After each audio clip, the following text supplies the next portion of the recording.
Good morning. Today will be a United Nations style podium talk. Just kidding. Just the beginning.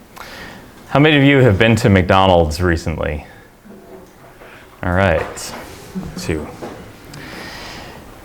Well, it doesn't have to be recent. This came out in ClickHole 2014. It's on 5 secret McDonald's menu items you have to order. Standard fare at Mickey D's getting old? Good news. There's a hidden world of food waiting for you on McDonald's unofficial, unadvertised secret menu. So next time you see those golden arches, switch it up with some of these must-try items you never realized you could order. Number 1, Big Mac, balled up. What is it? All the Big Mac ingredients you know rolled and pressed by the sandwich preparer into a compact ball. How to order. Ask for a Big Mac, but say you want it balled up. Your server will know what to do, and pretty soon you'll be chowing down on one of these. Number 2, McChicken, balled up. Oh, it's really funnier with the pictures. What is it? An irresistible twist on a classic. A McChicken is crammed into the shape of a ball to make this yummy creation. Oh, I skipped too far to that. Oh, there it is. There it is. There's a McChicken. Make sure they understand you'd like your McChicken balled up, or you can order a normal McChicken and ball it up yourself. Premium bacon ranch salad. Shall I continue? Happy Meal, even with the toy. And my favorite is the secret menu, balled up. What does this have to do with intermolecular and surface forces, you might ask? Well, if we look at the beginning of chapter 13, remember we had all of those annoying pi squareds and c's and rhos in the last chapter? What if we balled them up? Where is it? Oh, there it is. Okay. This parameter A here is all of this crap balled up. What can doing that do for us? Keeping in mind, make it taste better. Keeping in mind that the van der Waals parameter C is already the Keesum, Dubai, and London interaction balled up. And then the Hamaker constant is all of that stuff balled up along with the pi's and the rho squareds. So it's really like the entire balled up menu balled up. As a result, this is a very important bit of this important table, 13.1 in the book, and you would be given this on any exam. This is all of the interaction energies and forces for all of the different geometries of particles and surfaces we're likely to encounter in the course. So we derived, 2 atoms are small molecules. That's just the van der Waals force, where we've balled up the Keesum, Dubai, and London interactions just into C, like we've always been writing it. 2 flat surfaces per unit area. Remember, we derived those. Well, we derived the first one, and then we kind of hand waved the other 2. 2 flat surfaces, 2 spheres. This is the energy here, and then the force here by the Derjaguin approximation. And it also works. In principle, you could do the integration also for cylinders that were in parallel, cylinders that were crossed, or a cylinder on a flat surface. So this table is a little bit reminiscent of the table of all of the van der Waals forces, an ion dipole, dipole, dipole, and so on. I think it was 2.12 or it was one of the early tables, which you had on the exam. Okay, that was fun.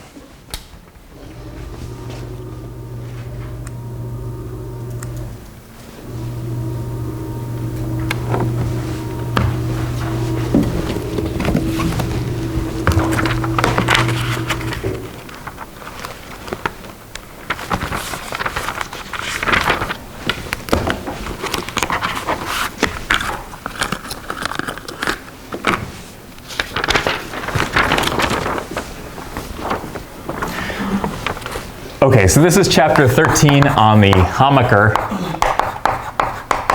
not to be confused with a Hamaker constant.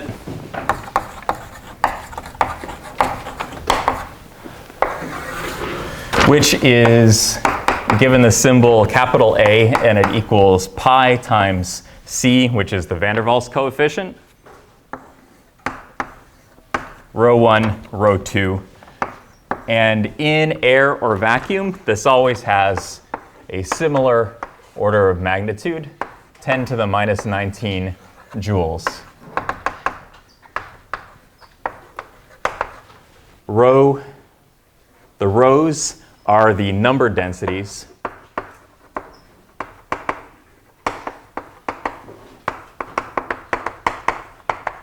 of the material.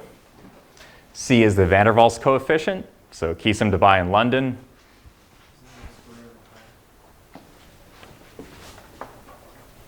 Thank you. There's a square on the pi.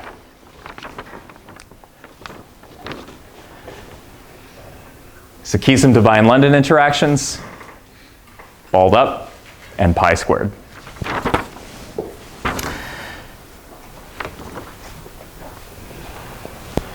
Whenever we have a Hamaker constant, we will have to consider the fact that it's one condensed phase interacting across another phase with a third condensed phase. So you always have to consider the fact that there are really it's really a multi-component system. There's really a lot that's included in the Hamaker constant. All of the dielectric constants, all of the multi-body effects, all of that stuff is embodied in the Hamaker constant, which you should also be able to look up on a table. In the case of air or vacuum, interactions across air or vacuum, it's easy to calculate. Well, no, never say anything is easy. They teach you that in professor school. It's in principle doable to calculate the Hamaker constant because you can calculate the van der Waals coefficient just by solving, not just by, but through some arithmetic, solving the Keesum, Dubai, and London equations and getting the van der Waals coefficient. It is remarkably close to 10 to the minus 19 joules, regardless of the composition of the media. So imagine two cases where we have an N-alkane, CN H2N plus 2, and these values are all per CH2 unit. And let's compare these data to CCl4, carbon tetrachloride. The C van der Waals is going to be 50 times 10 to the minus 79 joule meters to the sixth. Van der Waals coefficient of CCl4, higher or lower? Remember, this is per CH2 unit. Higher. Higher, because more protons and electrons, bigger dispersion coefficient. In fact, it's much higher. 1,500 times 10 to the minus 79 joule meters to the sixth. What about the number density? How many engineers like to approximate how many atoms in a cubic meter?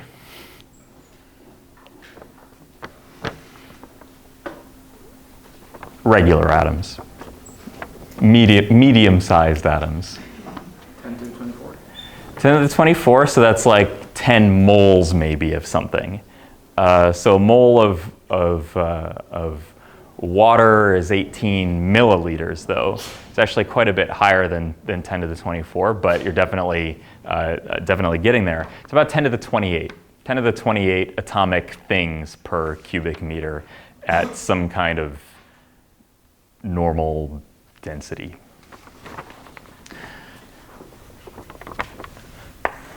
Are they all going to be 10 to the 28? No, definitely not. But plus or minus an order of magnitude from 10 to the 28. So the density of an alkane, speaking in terms of CH2 units, is 3.3 times 10 to the 28 per cubic meter. And for CCl4, more or less, it's the density of CCl4 units in a cubic meter. Less because it's bigger, because Cl is bigger. Is it going to be an order of magnitude bigger? Not quite.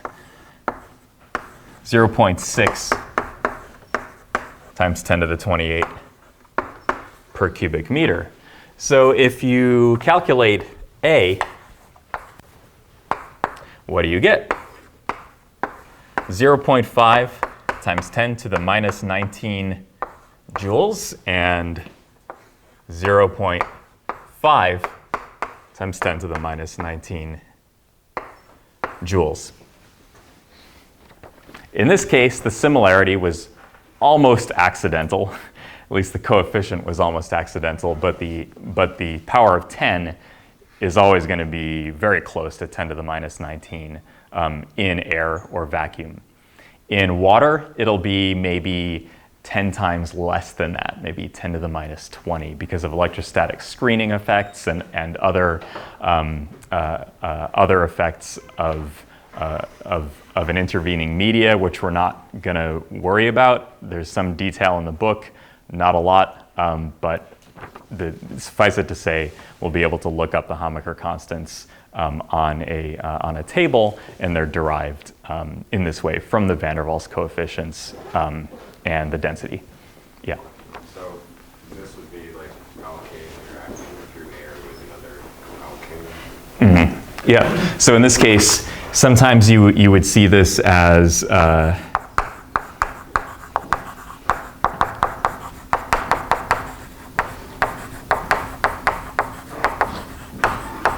alkane, air, or vacuum.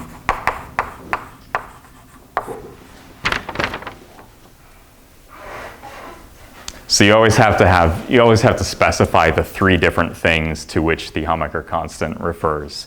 But if you have a Hamaker constant of a material, you assume that it's that material interacting with itself across a medium of air or vacuum, unless it says that it's in water or dichloromethane or whatever. So this is the energy of interaction, right?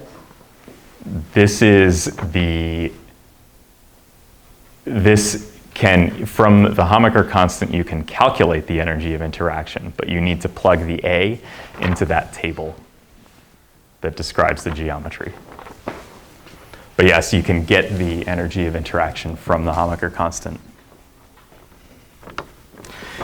Why are they so similar?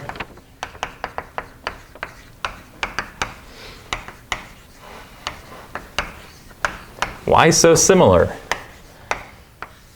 So A is proportional to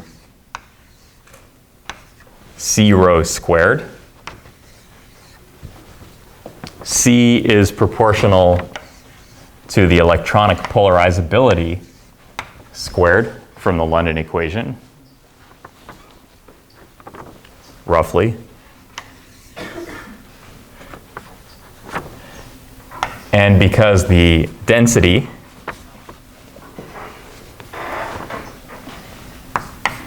is proportional to 1 over the volume squared, and alpha is proportional to the volume squared, then we have all of this as proportional to the volume over the volume, which is proportional to a constant. Hand wavy, I know. But what we end up with is that almost all Hamaker constants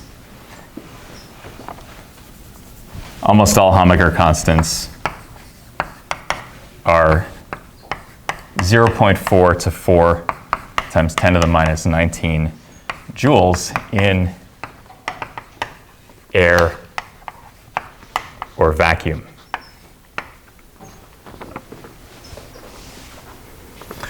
What is the strength of a van der Waals bond using this, this idea of the Hamaker constant?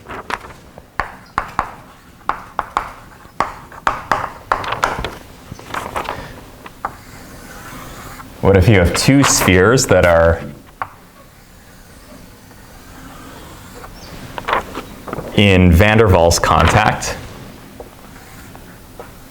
What does van der Waals contact mean?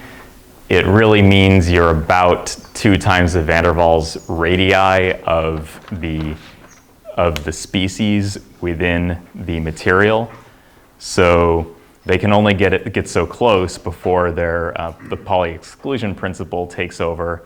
So really we take D to be the in van der Waals contact.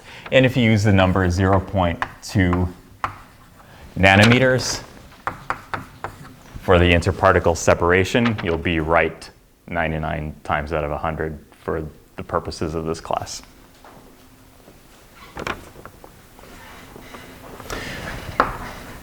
What if the radius of these particles, which are the same size, is 0.01 meters? So what's that? 1 centimeter.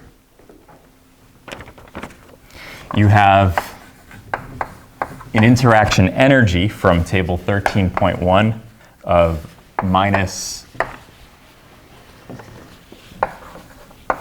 AR over 12D. And you can calculate the force by taking the negative derivative, or you can just take, or you can just read it off the table, which is minus AR over 12D squared. So these are in everyday language 2 centimeters, like golf balls or ping pong balls, except critically, the golf balls have no dimples on them, so they won't slice in air. I guess that's how it works. And I don't play golf. And the ping pong balls are atomically smooth, which is also unrealistic. But the unrealism actually leads to some pretty interesting physical insights. So what is the force then? F of D equals minus 10 to the minus 19 joules.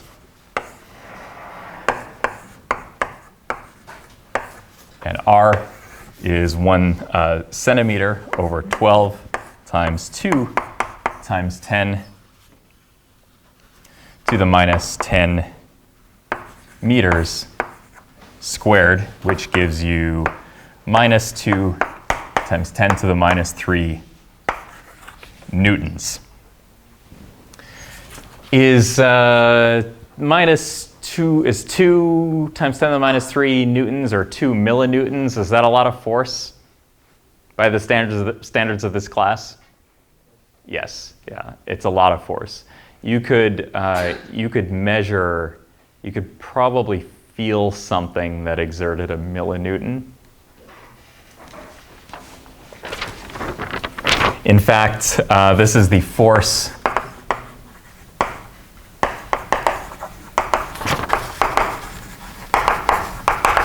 generated by about 200 milligrams on Earth.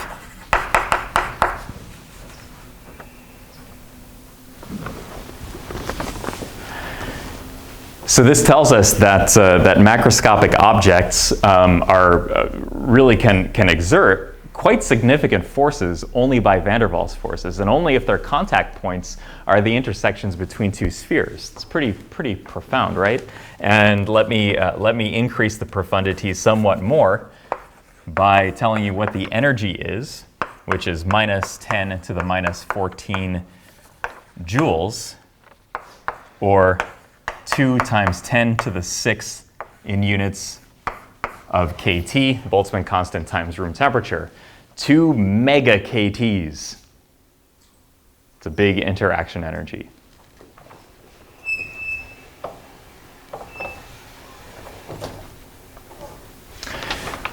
What this tells you is that if you had 2 golf balls that were atomically smooth and they weighed 199 milligrams, you could stick one to the other and lift it up by van der Waals force. Let me drive this point home a little bit further. Picture adhesive pressure. So that's just like 2 spheres, and they come into contact at a very tiny point of contact, right? What about 2 flat surfaces that were atomically flat?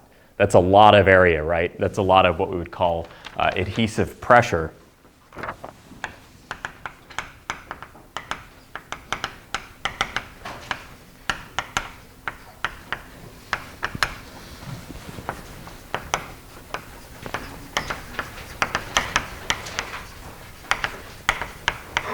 Between flat surfaces. So what is the pressure as a function of distance? Well, since we've already been talking about energies and forces with flat surfaces in terms of per unit area, the force that we write for these types of interactions is already the pressure, because it's the force per unit area.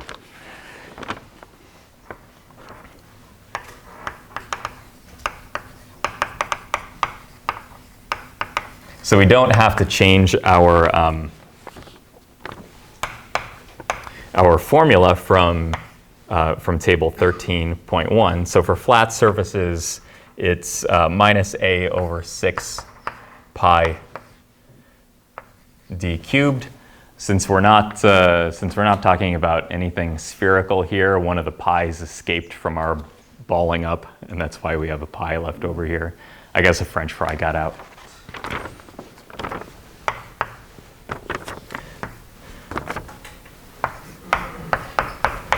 And this, for typical values that one might have, we have minus 7 times 10 to the 8 Newton per square meter. What's a Newton per square meter? Doing horrible violence to this chalk. What's a Newton per square meter in SI? Well, I guess that, yeah, in SI units, Pascal, yeah. Is 10 to the 8 lots of pascals? Yeah, what's atmospheric pressure in pascals? 10 to the 5. So it's about 100,000, 1 atmosphere is about 100,000 pascals. An atmosphere is about a bar. So the adhesive pressure due to van der Waals forces is 7,000 atmospheres. That seems absurd. Is it absurd? Who gave out or received a Jolly Rancher for Halloween? Probably no one. Probably 5 people even remember what Jolly Ranchers are. Jolly Ranchers are these hard, very sweet candies made entirely of sugar, corn syrup, artificial coloring, and artificial flavor. There are no polymers in there. There are no covalent bonds past the molecules. They're just packed sugar molecules. There's some van der Waals forces and some hydrogen bonding, and it's just a van der Waals solid. How much force could you take a Jolly Rancher, pick a hard candy, with no voids, not like one of those after dinner mints with the red and white things around it. Those have voids in them, lots of stress concentration, easy to break. But a Jolly Rancher is has no voids. Could you pull it apart, like with your hands? No, definitely not. Definitely not. If you had pliers and you, on both sides, and you really put all of your might into breaking the Jolly Rancher apart, could you put it back, or could you pull it apart? Probably not. If you bent it, you probably could break it. And the reason that macroscopic objects break is entirely due to stress concentration, not because of weakness of van der Waals forces or covalent bonds that are oriented parallel to the direction of the load. It's because of extreme stress concentration. That's why you can poke a needle through a material. That's why you can cut something with scissors, because it's all about stress concentration. That's our concept of sharp. Like, what is something that's sharp? Something that's sharp concentrates force. If it's this high, almost 10,000 atmospheres for a Jolly Rancher, what do you suppose it is for something that's covalently bonded? 100 times higher than that. Picture a diamond. Even a salt crystal has really strong bonds. It's very brittle because of the way that stress concentrates in it. But if you had some magical force that was just supposed to separate it exactly in a flat cleavage plane, it would be really, really, really hard to break apart a salt crystal. What this tells us, though, this is the van der Waals adhesive pressure. What this tells us is that suppose we were successful in pulling a Jolly Rancher apart, and then we brought it back into contact exactly where we broke it, it would again be whole. That is pretty much impossible to occur, because we'll never get it exactly right, and because it depends on the distance to the inverse distance to the third power. If we're off even by a little bit, or if we created a little bit of a rough surface or a non-commensurate surface in the two joined halves, then we lose basically all of that, and we can easily break it apart again.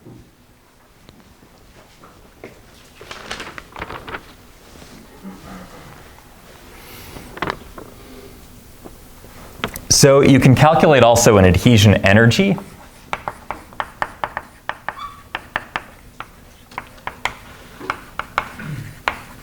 That corresponds to this force of minus A over 12 pi d squared, or minus 66 millijoules per square meter, or a surface energy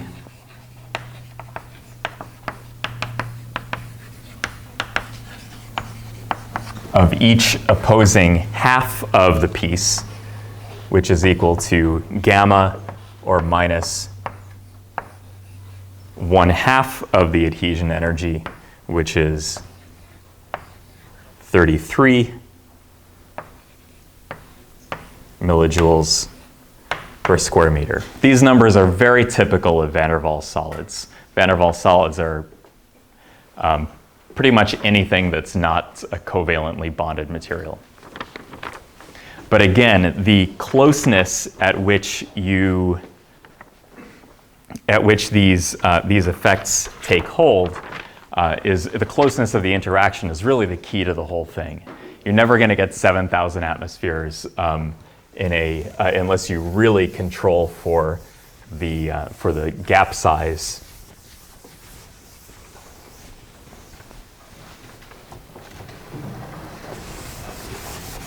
But if you have a smooth, say, AFM tip,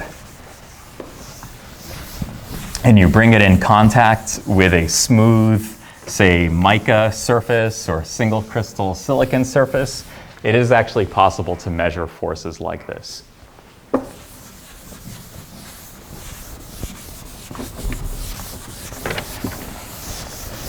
And in fact, one of the world's foremost expert in this type of surface force measurements, is the author of your textbook. In fact, chapter 12, which we're not going to cover explicitly, is experimental ways of measuring the effects we've been talking about. Okay, so the equations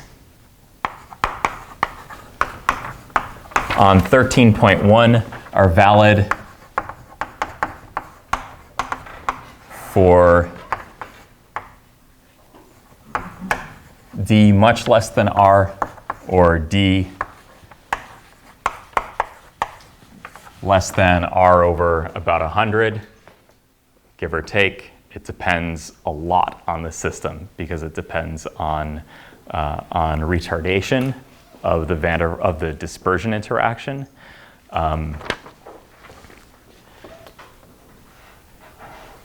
And other idiosyncrasies of the system.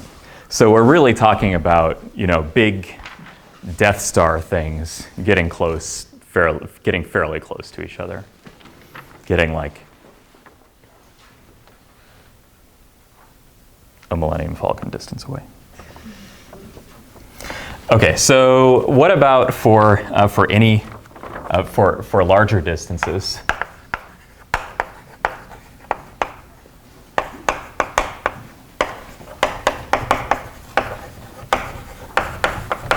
We have never used this equation in the class, and we never will, but we're going to write it anyway.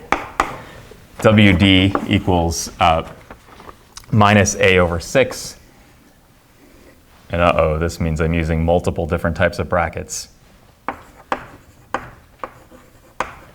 Is the quantity 2R1 R2 over 2R1 plus 2R2 plus D in parentheses times D plus 2R1 R2 over 2R1 plus D in parentheses times 2R2 plus D plus natural log of 2R1 plus 2R2 plus D in parentheses times D over 2R1 plus D times 2R2 plus D end bracket. I write this because it simplifies for various limits.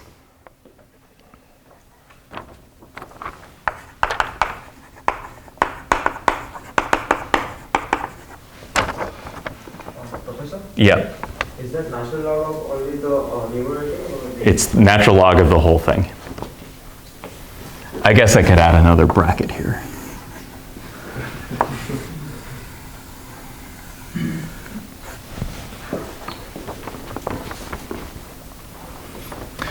So it simplifies to the small d equations for various limits.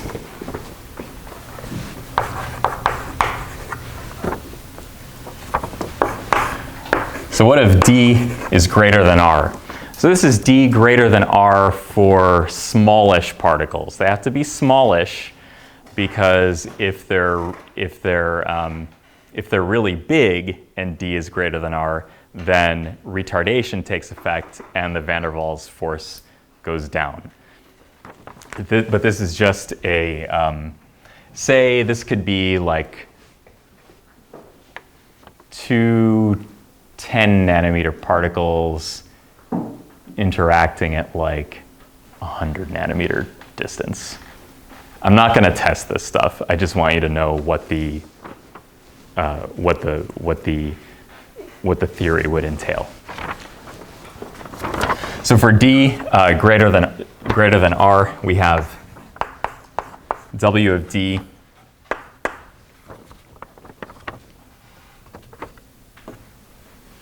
equals minus 16 AR1 cubed cubed R2 cubed over 9d to the 6th, or we could rewrite this as 4/3 pi r1 cubed rho 1 times 4/3 pi r squared, or sorry, pi r2 cubed rho 2 times c over d to the 6th, where these, so we've done some unballing here. These are the number of molecules involved in sphere R1, and the number of molecules involved in sphere R2 times the normal van der Waals equation. So we have minus n1, n2, c over d to the 6th. And this is, if this is just due to dispersion forces, this is really just the London equation times with all the molecules interacting with each other.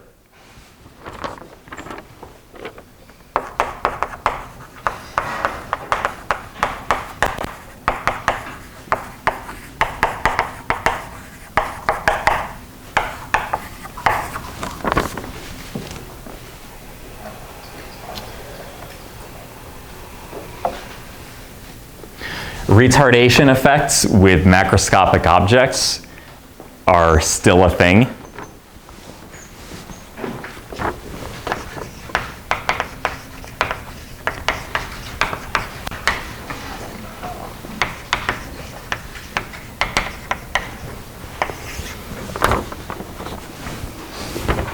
So the speed of light reduces the dispersion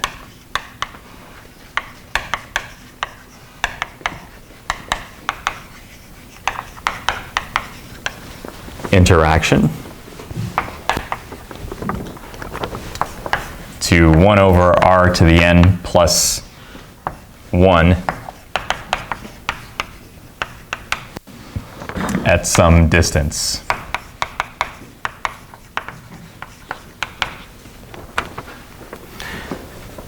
This has been measured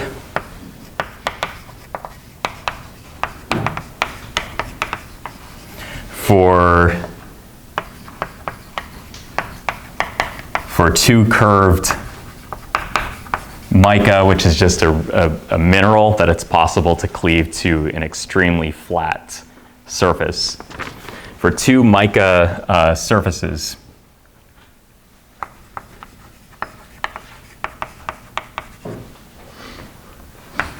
with r equals 1 centimeter in H2O, the onset of retardation under these conditions is somewhere above 5 nanometers. And the plot that the experimenters generated, and they plotted it in terms of the force over the radius of curvature, which is minus a over 6d squared, where a is 2.2 times 10 to the minus 20, because it's in water. And the most important thing is the shape of this curve, where we have the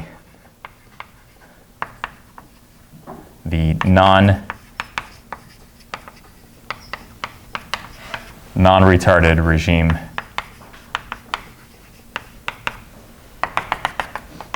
and the retarded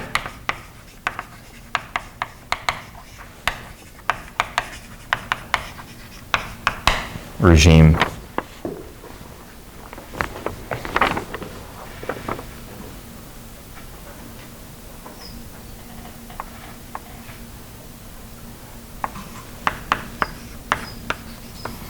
where the onset is somewhere around 5 nanometers. This is pretty cool, right? If you have a surface force apparatus that can definitely measure the forces we're talking about in the order of, some millinewtons or micronewtons or nanonewtons, which can be measured by an AFM tip or by a sufficiently sensitive instrument, and you start bringing the tip or the two objects farther away, the force decreases, but not by the law you would predict by the van der Waals force, and it's because of the speed of light. It's because the orbital frequencies of the electrons can't catch up to can't be attracted by the electric fields emanated by a dipole that they first had to induce. That didn't even make sense to me.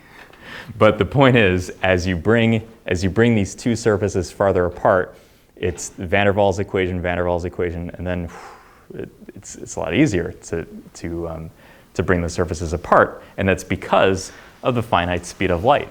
Like these are actual effects that one can observe with equipment that's really been around for like 40 years, like really sensitive force measurement apparatuses. So there's an empirical relationship.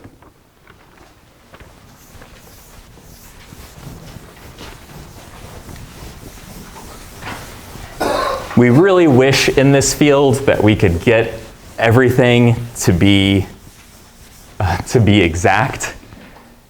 It's really hard to do it because of the idiosyncrasies of solvent media, difficulty in obtaining these things experimentally,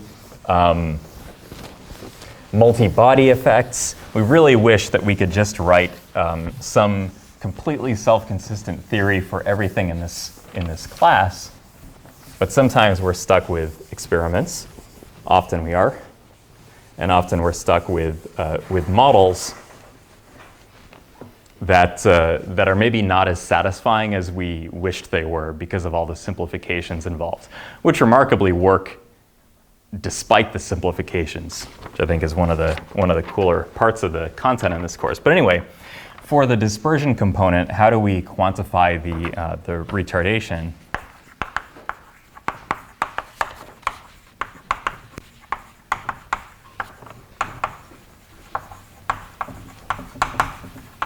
And for macroscopic objects, the dispersion component is still going to be larger than dipolar components.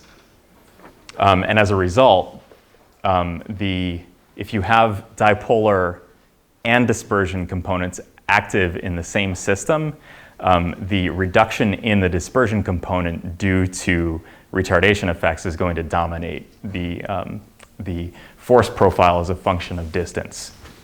More so than the effects of dipolar interactions. Okay, so this is an empirical relationship where the dispersion part of the Hamaker constant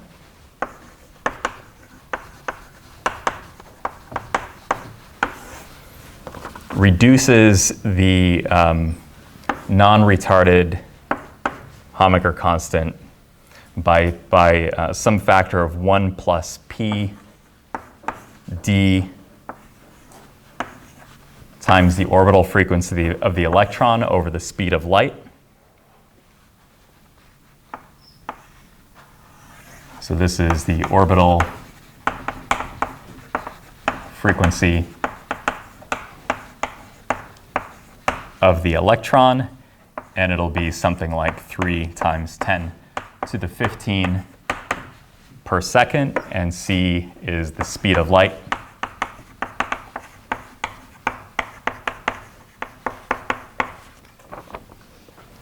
And p is some system-dependent constant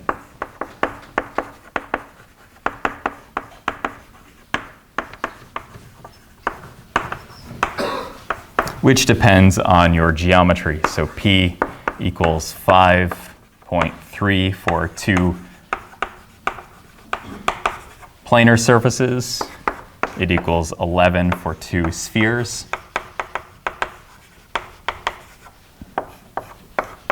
and it equals 14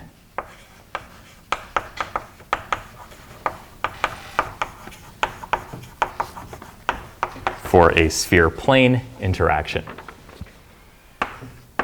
And because we have all these constants here, we can approximate this as A of the non-retarded version over 1 plus PD over 100 nanometers.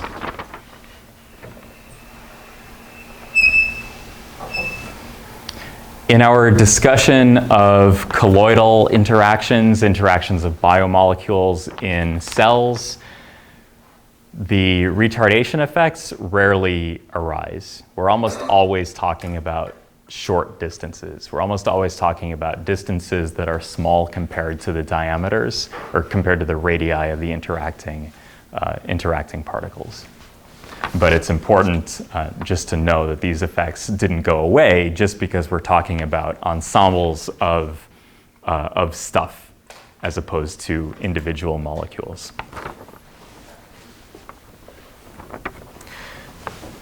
Let's look at some real materials and think about the separation of, or the fact that the surface energies and therefore Hamaker constants are dependent on polar components and dispersive components.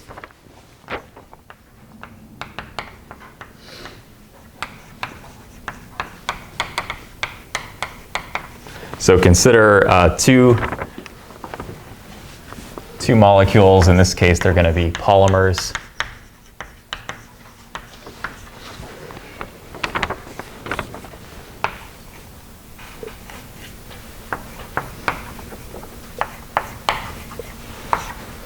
This is called polypropylene.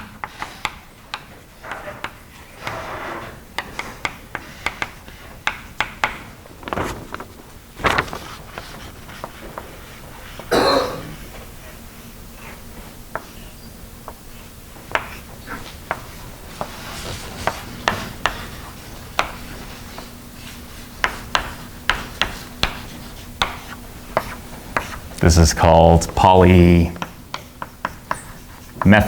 methacrylate.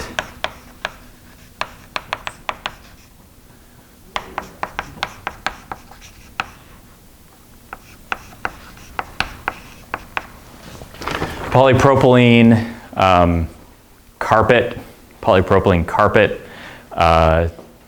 living hinges, tic-tac box. The lid of a tic-tac box probably made of polypropylene. The body of a tic-tac box is probably made of polystyrene. Polymethyl methacrylate is plexiglass.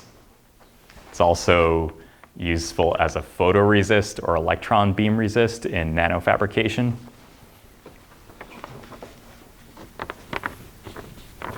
Okay, so what is the total surface energy in units of millijoules per square meter? Now, the surface energy can be broken apart into contributions from the dispersive component and the polar. Call it the dipolar because I did in the notes. Now, which do we think has the higher surface energy, polypropylene or PMMA?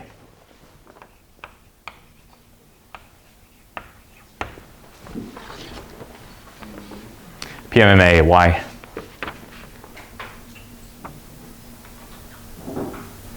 Because it's polar, it's larger. Well, it's so asymmetry. It's polar. It has these polar groups in it. So it will actually have the larger surface energy. We have 30.1 here and 41.1 here. The dispersive component, which is just, now while this is smaller, this one's kind of bigger in terms of the monomer unit, it doesn't really affect the dispersive component its bigness, because we can assume that there's some density of atoms, and there's going to be another row of these things right below it. So it's not like we'll have void space here, if that makes sense. So the density is going to be fairly similar. So don't worry about the fact that the monomer here is bigger. The dispersion component is 30.1, and the dipolar component 29.6. Or I'm sorry, the dispersion component for polypropylene 30.1, dispersion component for PMMA 29.6, basically the same. Basically the same. Notice that the dispersion component was all of the surface energy. So the only surface energy that polypropylene has is due to dispersion, due to these London dispersion effects. So the dipolar, by process of elimination, must be 0. There's nothing left. And here is 11.5. So we have a significant dipolar contribution to the surface energy. So consider two spheres made of these materials. Which would exhibit a greater overall attraction for distances of 100 nanometers?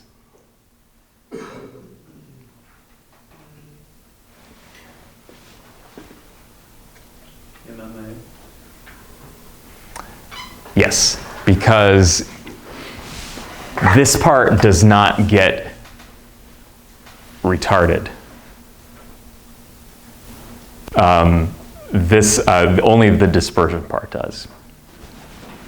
How about if we interacted these spheres in like salt water, some high dielectric constant environment? We would expect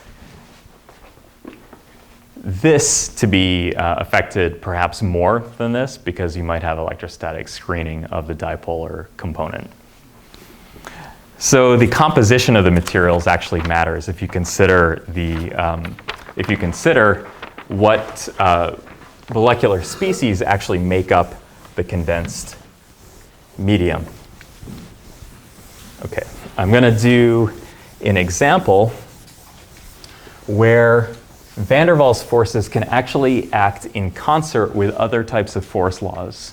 So we'll go over this. We'll talk about a famous example of electric double layer forces, which is the topic of chapter 14 on Tuesday.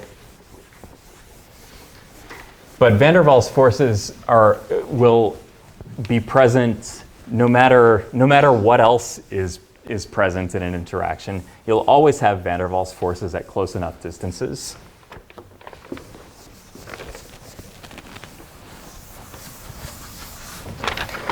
So this is an example from your book.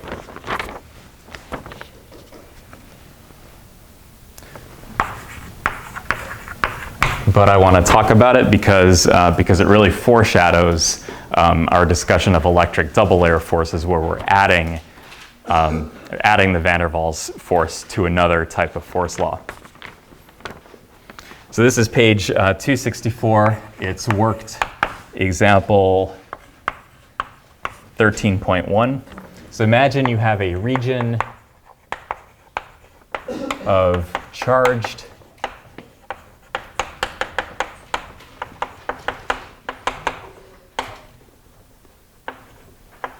water droplets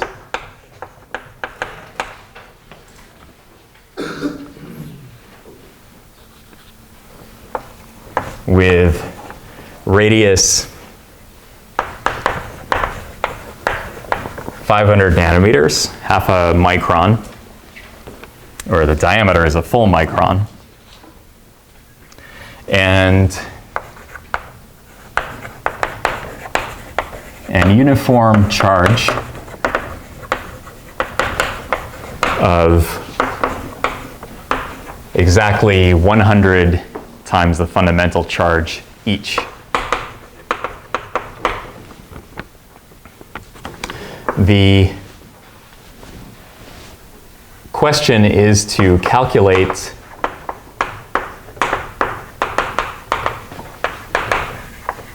the energy barrier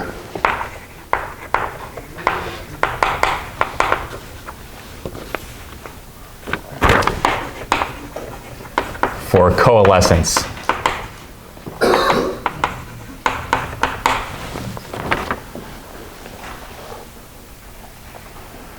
Did I spell coalescence right?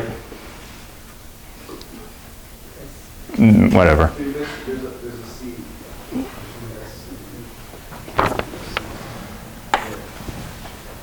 All right, I'll go with it.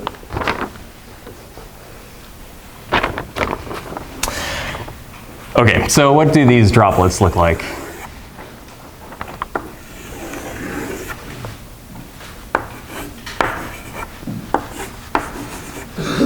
So we have distance r, or we have radius r of 500 nanometers, and we have some separation d, and we have some charge of 100 e. Now the total interaction energy is going to be what? So at most distances, we have the Coulomb force because of the charge, the Coulomb interaction because of the charge, and we have the van der Waals force because there's always a van der Waals force. Now the question is, at most distances, these charged particles, which all have the same charge, say this is in like a thunderstorm or something, I don't know, maybe it happens in a thunderstorm, and they're charged, and at most of the time they'll feel some like sort of weak electrostatic repulsion. But eventually there will be a lot of energy, like there will be some distribution where there's some distribution of velocities, where there'll be a lot of energy, and two water particles will collide and coalesce. Now, how do they collide and coalesce if there's this electrostatic repulsion? Well, it turns out that as you decrease d, where this is d equals 0 or as close as it can get, decrease z, the repulsion from electrostatics increases, and then very close to d, the van der Waals force takes over, and it becomes attractive. So you can actually overcome this electrostatic repulsion of van der Waals force, because van der Waals force tends to dominate at very small distances. So we need to write down some potential function for the total interaction energy. And we'll start with the Coulomb force. We have n squared e squared over 4 pi epsilon naught times 2r plus d. This is the center-to-center distance.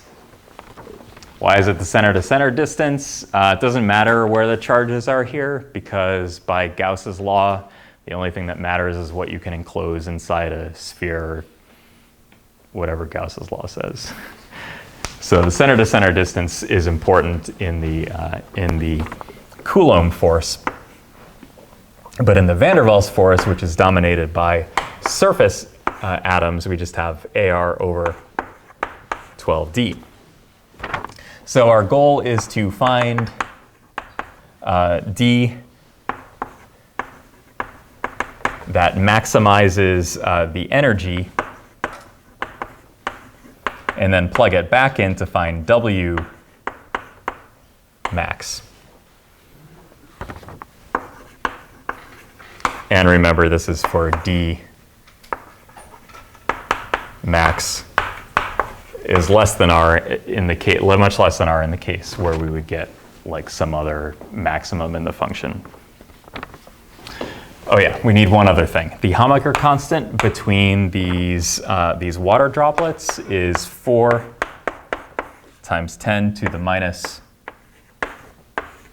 20 joules. So this is for water and air, right at the low edge of what a normal Hamaker constant might be. Okay, so dWd dd set equal to 0 is going to be, I used the quotient rule here. You can use whatever differentiation technique you want. Equals 0 equals to minus n squared e squared over 4, or minus n squared e squared 4 pi epsilon naught over 4 pi epsilon naught times 2r plus d squared plus AR 12D squared. Okay, we know that D max is much less than R, so we're going to ignore it, and this becomes D squared equals 4 pi epsilon naught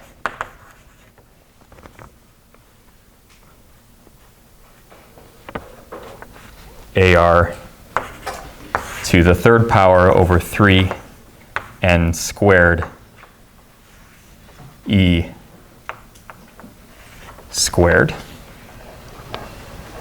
And we're going to plug in numbers to get D max at the 0 point of the derivative of the energy equals 4 pi times 8.8 times 10 to the minus 12 coulombs squared, joules to the minus 1, meters to the minus 1 times 4 times 10 to the minus 20 joules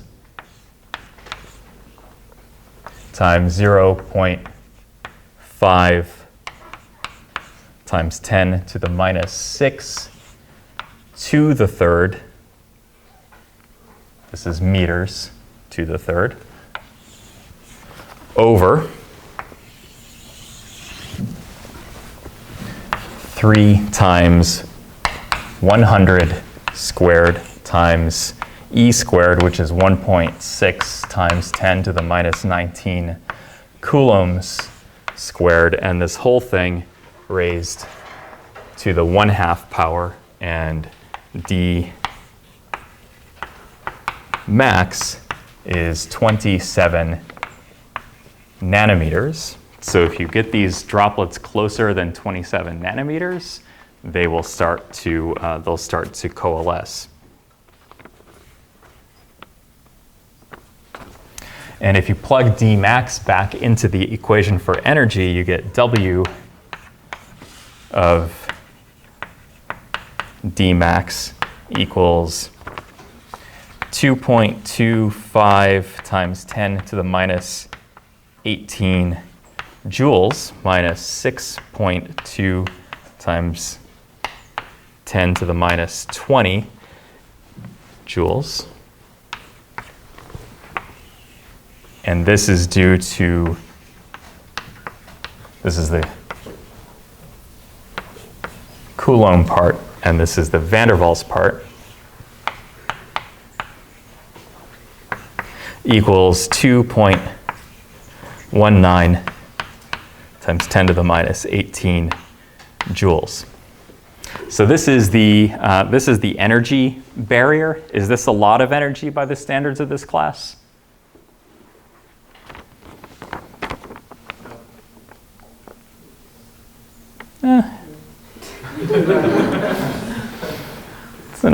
It's an okay amount. It's 533 kTs.